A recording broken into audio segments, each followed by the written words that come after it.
apodlo thandak asonte kang hondo ave mantu ni pen ham ejine sekikeko loti ke kan ke manghu neko a ke tong ta nong ke chipu the ni se aphir apha la la la la la la la la la la la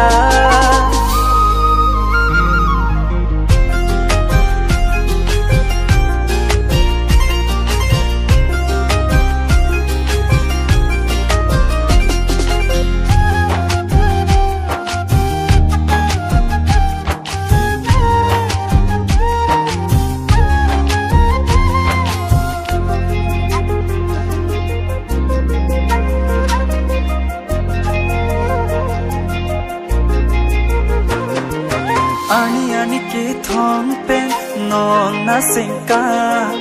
ajak ding kilo nan phan lo ti chola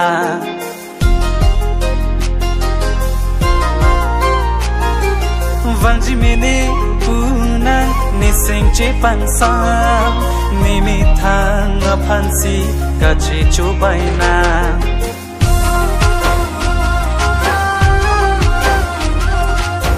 nan sing alam ni chini asonte mangun he manak ni de chi apodlo thanda ka sonte kan hondo avi mantu ni pen ni eji okareno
sonte tu anni sing aduk do de de chi apodlo nan sing alam ne chini asonte mangun he manak ni de chi apodlo